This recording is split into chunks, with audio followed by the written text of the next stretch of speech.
Hello, fellow classmates. My name is Caleb Coffey, and for this week's discussion board, we will describe a time that we were flying with the G1000 and had a component of that GPS system malfunction, or if the situation has not happened to us, what would we do in that scenario? I hope you all enjoy. While flying the G1000, I personally have not experienced any malfunctions with the GPS system yet. However, there are two failures I'd like to go over and explain how to recover. One would be what happens when the alternator fails, and the other would be what happens when one of your displays fails. So what happens when one of your displays fail? Well, if we have a failure with one of our displays,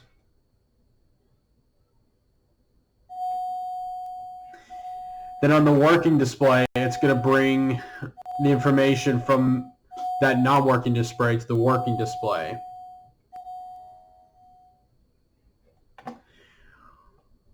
So when this happens, so for example, I use the multifunction display. Since that failed, you will lose your nav2 and com2 radios.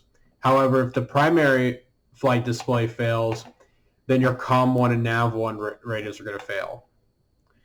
So all this does really is bring all the necessary information. So it has your engine indications, and then your map will be on the right side instead of the left.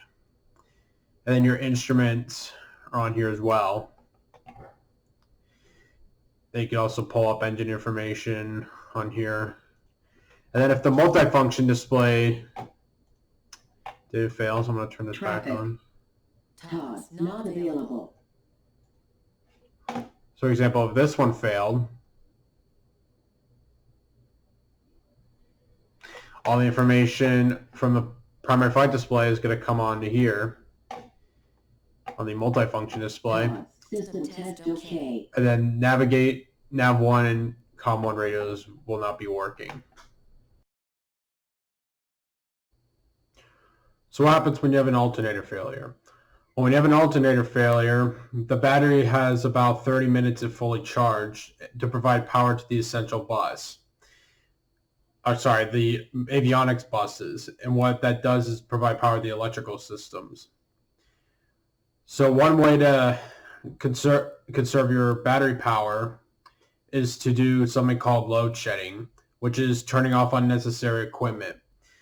So what you can do is turn off like unnecessary lights, turn off just anything electrical that's not needed at that moment. So another thing we could do is go into revisionary mode.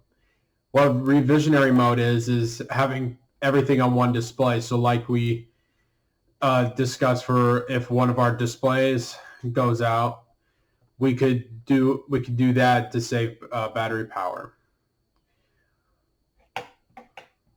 So to do that, we could turn off the avionics buses. And then once we turn off the avionics buses, it'll provide power to the essential bus and automatically put the G1000 into revisionary mode. So that means all of our displays will come onto the primary function display, a primary flight display, excuse me.